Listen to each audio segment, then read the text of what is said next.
स्वागत है विद्यार्थी मित्रों। तो आज क्लास 11 में चैप्टर नंबर 2 में पार्ट नंबर 10 में आज આપણે ઉદાહરણ નંબર 2.7 જોઈશું। આપણે પાછળના લેક્ચરમાં નિરપેક્ષ ત્રુટિ જોઈ, સાપેક્ષ ત્રુટિ જોઈ, પ્રતિશત ત્રુટિ જોઈ। તો એના રિલેટેડ આપણને અહીંયા એક્ઝામ્પલ આપેલો છે, તો એક્ઝામ્પલને આપણે ગણતરી કરી લઈએ।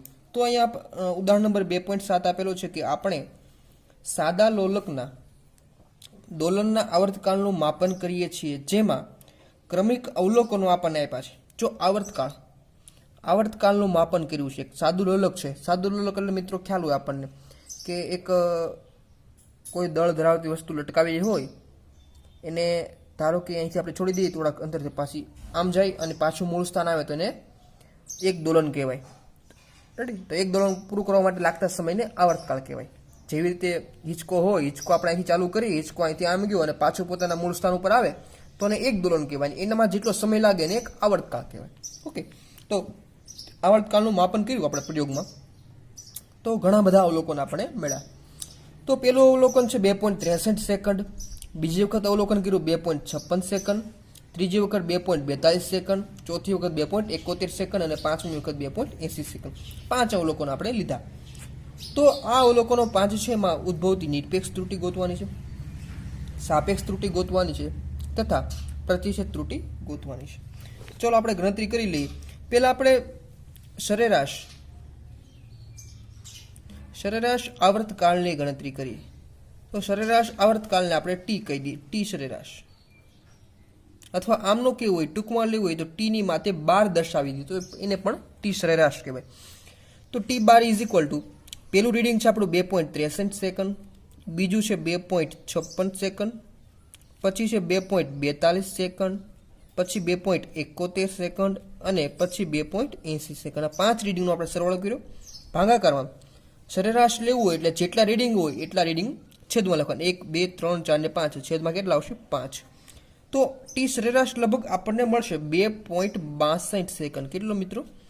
ટી સરેરાશ આપણને કેટલો મળશે? લગભગ 2.62 સેકન્ડ। તો આપણે ટી સરેરાશ તો ગોતી લીધો છે। તો હવે બધા રીડિંગમાં મળતી આપણે નિરપેક્ષ ત્રુટિ ગોતી। તો બધા અવલોકનોમાં ઉદ્ભવતી નિરપેક્ષ ત્રુટિ, બધા અવલોકનોમાં ઉદ્ભવતી નિરપેક્ષ ત્રુટિ ગોતવી છે। તો પહેલા અવલોકનમાં ઉદ્ભવતી નિરપેક્ષ ત્રુટિ ગોતવી હોય તો એને આપણે ડેલ્ટા T1 કહી દઈશું। પહેલા અવલોકનમાં જે નિરપેક્ષ ત્રુટિ આવે એને ડેલ્ટા T1 કહીએ। તો ડેલ્ટા T1 બરાબર શું?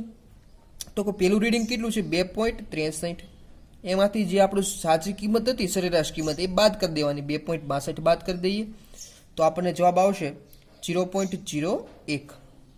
આવી જ રીતે ડેલ્ટા T2 લઈએ, બીજા રીડિંગમાં નિરપેક્ષ ત્રુટિ, બીજું રીડિંગ કેટલું છે? 2.62, તો કે 2.56 માઇનસ 2.62 કરીએ, બરાબર કેટલો આવશે જવાબ? તો કે માઇનસમાં આવશે 0.06। આવી રીતે ડેલ્ટા T3 કરીએ, ત્રીજા રીડિંગમાં ઉદ્ભવતી નિરપેક્ષ ત્રુટિ, ત્રીજું રીડિંગ કેટલું છે આપણું? 2.42, તો 2.42 માઇનસ 2.62 કરીએ તો લગભગ જવાબ આવશે આપણને માઇનસ 0.20। આવી રીતે ડેલ્ટા T4 કરીએ, T4 બરાબર ચોથું રીડિંગ કેટલું છે? 2.71, તો 2.71 માંથી 2.62 બાદ કરીએ તો કેટલો તફાવત આવ્યો? તો કે 0.09। આવી રીતે ડેલ્ટા T5 પાંચમા રીડિંગમાં ઉદ્ભવતી નિરપેક્ષ ત્રુટિ, 2.80 માઇનસ 2.62 કરીએ તો જવાબ લગભગ આપણે આવે છે 0.18। તો આપણને દરેક રીડિંગમાં ઉદ્ભવતી નિરપેક્ષ ત્રુટિ મળી ગઈ છે, દરેક રીડિંગમાં ઉદ્ભવતી નિરપેક્ષ ત્રુટિ। હવે આ નિરપેક્ષ ત્રુટિ તો અલગ અલગ મળી, હવે આપણે એક જ નિરપેક્ષ ત્રુટિ જોતી હોય તો એને શું કરીએ? સરેરાશ લઈ લઈએ। તો સરેરાશ નિરપેક્ષ ત્રુટિ, તો સરેરાશ નિરપેક્ષ ત્રુટિ ડેલ્ટા T બાર ગણી લઈએ તો કે પેલું કેટલું છે? Delta T1 plus delta T2 plus delta T3 plus delta T4 plus delta T5 છેદમાં 5 રીડિંગ છે, છેદમાં 5। અહીંયા જો આપણે વાત કરી હતી કે નિરપેક્ષ ત્રુટિ છે હંમેશા કેવી હોય મિત્રો, ધન જ હોય, એટલે આપણે અહીં માનાકમાં દર્શાવીશું. માનાક એટલે ઋણ કિંમત કેવી થઈ જાય, ધન થઈ જાય. યાદ રાખજો, નિરપેક્ષ ત્રુટિ કેવી હોય, હંમેશા ધન જ હોય. તો પેલી નિરપેક્ષ ત્રુટિ કેટલી છે, 0.01. પછી બીજી કેટલી છે, -0.06, પણ એનો માનાક આવે એટલે આ કિંમત કેવી થઈ જાય, ધન થઈ જાય. તો 0.06 પ્લસ અહીંયા માઇનસ છે એ પણ કેવી થઈ જાય, ધન થઈ જાય, 0.20 પ્લસ અહીંયા તો પ્લસ છે 0.09, અહીંયા 0.18, ભાગાકારમાં કેટલા છે, 5 છે. તો આની કિંમત આપણે મેળવીએ તો લગભગ આની કિંમત આપણને મળી છે 0.11 સેકન્ડ ડેલ્ટા ટી સરેરાશ. એટલે સરેરાશ નિરપેક્ષ ત્રુટિ આપણને કેટલી મળી, 0.11 સેકન્ડ.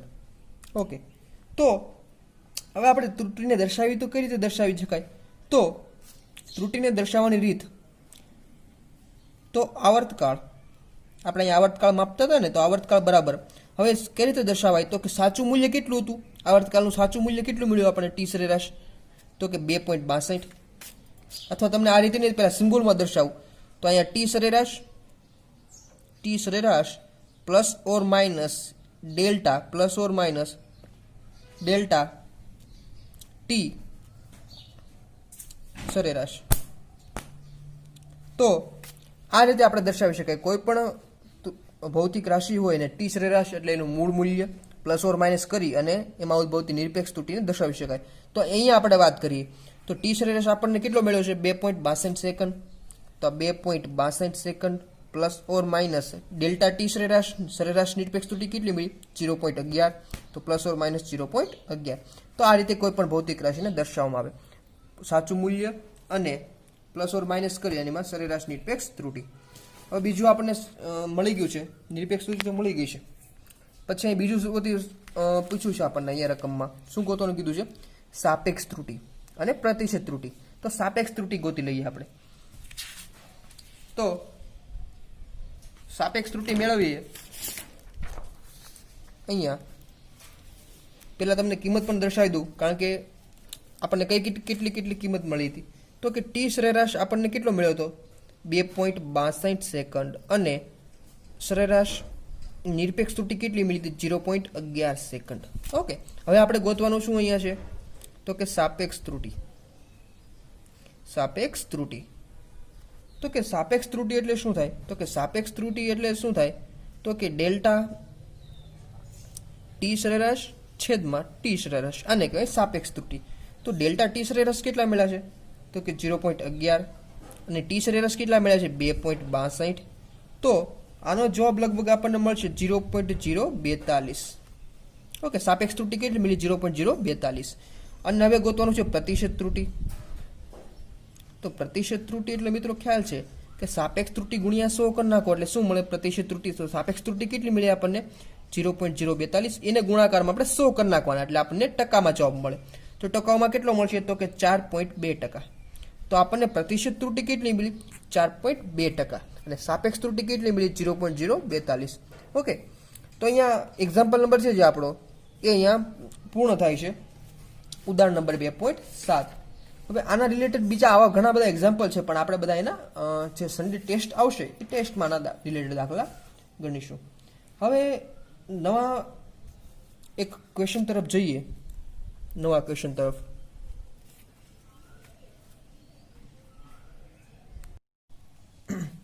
તો અહીં આપણી પાસે બીજો પ્રશ્ન છે કે બે ધારો કે ભૌતિક રાશિ અલગ અલગ હોય તો એમની ત્રુટિનો સરવાળો કઈ રીતે કરવો. ભૌતિક રાશિનો સરવાળો કરતા તો આપણને આવડે છે, પણ ત્રુટિનો સરવાળો કઈ રીતે કરવો. તો આપણી પાસે પ્રશ્ન થાય કે ત્રુટિનો સરવાળો કઈ રીતે કરવો. હા, તો આપણે ત્રુટિનો સરવાળો જોઈ લઈએ. ધારો કે એમાં બે ભૌતિક રાશિ હું ધારી લઉં છું.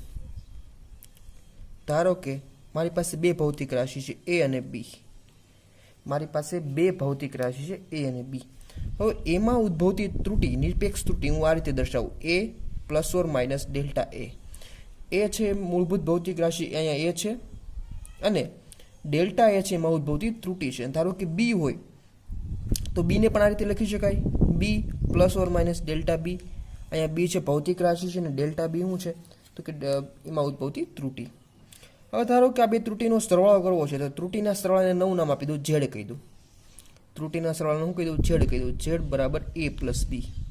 આ બે ભૌતિક રાશિનો આપણે સરવાળો કર્યો. હવે ઝેડમાં ઉદ્ભવતી મહત્તમ નિરપેક્ષ ત્રુટી ધારો કે ડેલ્ટા ઝેડ હોય તો ઝેડને આ રીતે પણ લખી શકાય, Z plus or minus delta Z. અહીંયા ઝેડ છે એ ત્રુટી છે, એમાં ઉદ્ભવતી મહત્તમ નિરપેક્ષ ત્રુટી ડેલ્ટા ઝેડ છે, ઇઝ ઇક્વલ ટુ એની જગ્યાએ શું લખાય, એ પ્લસ ઓર માઇનસ ડેલ્ટા એ લખી શકાય, એમાં ઉદ્ભવતી નિરપેક્ષ ત્રુટી. આ રીતે વચ્ચે પ્લસ નિશાની અને બીનું મૂલ્ય શું છે, B plus or minus delta B. આ બીમાં ઉદ્ભવતી ત્રુટી છે. હવે મિત્રો અહીંયા આપણે આ કાઉન્સને છૂટા પાડીએ તો અહીંયા એ પ્લસ બી લખી શકાય, આ એ આ પ્લસ બી, અને અહીંયા બાકી શું વધે છે, plus or minus delta A, plus or minus delta A, અને બીજું શું વધે છે, આ plus or minus delta B, આ plus or minus delta B. હવે મિત્રો આપણને ખ્યાલ છે અહીંયા એ પ્લસ બી છે તો એ પ્લસ બી બરાબર શું લખાય, પાછું હમણાં વાત કરી હતી, ઝેડ લખાય. એ પ્લસ બી બરાબર શું લખાય, ઝેડ લખાય. એ પ્લસ બી બરાબર લખું છું અહીંયા ઝેડ. તો Z plus or minus delta A plus or minus delta B. આ આપણી પાસે સામે શું છે, Z plus or minus delta Z.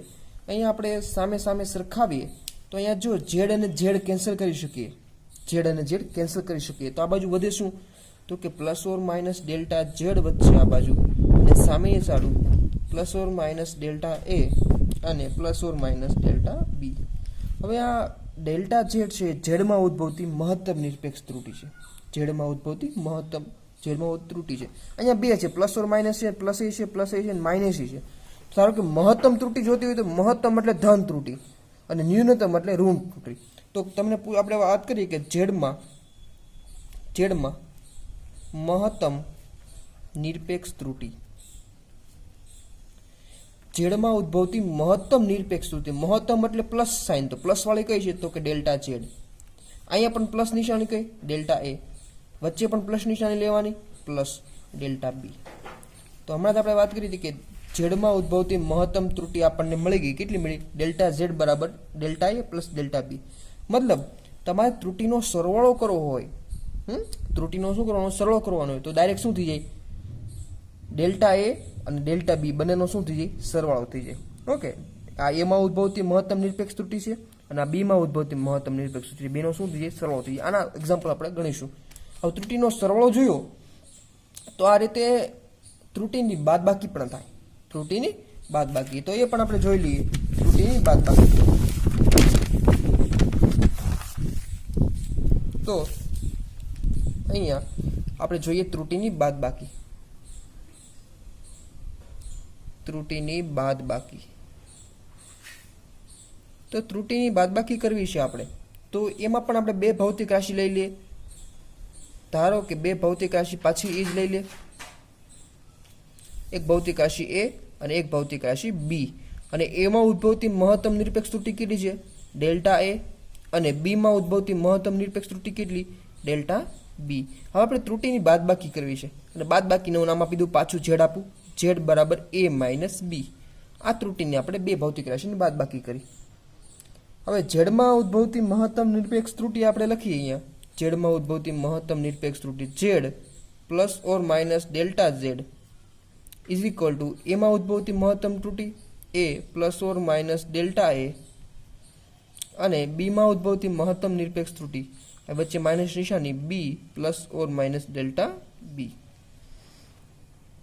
હવે અહીંયા પણ પાછું કરીએ કે એ અને બી ને અલગ લખીએ તો એ એમ નમ, અને બી ની આગળ કઈ નિશાની છે, માઇનસ બી, અને અહીંયા શું છે, plus or minus delta A, તો લખી નાખું પ્લસ ઓર માઇનસ ડેલ્ટા એ.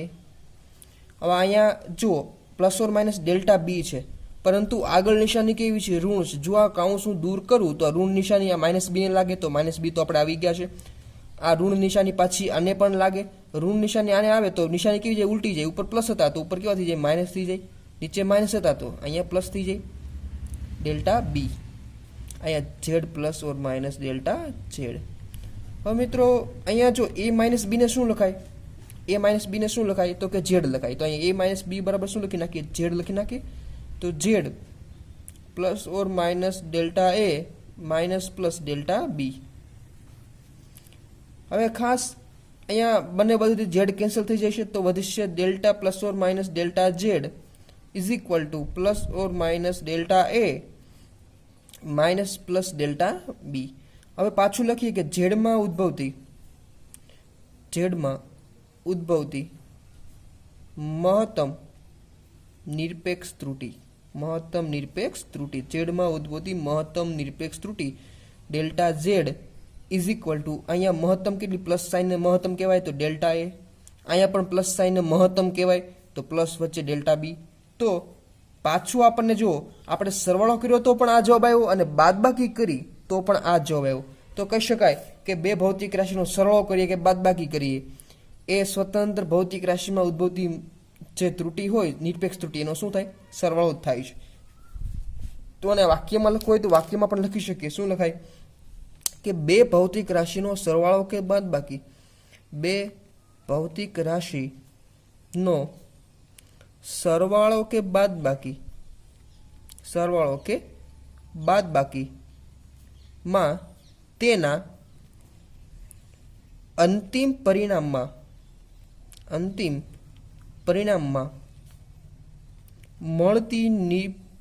મળતી મહત્તમ નિરપેક્ષ ત્રુટિ.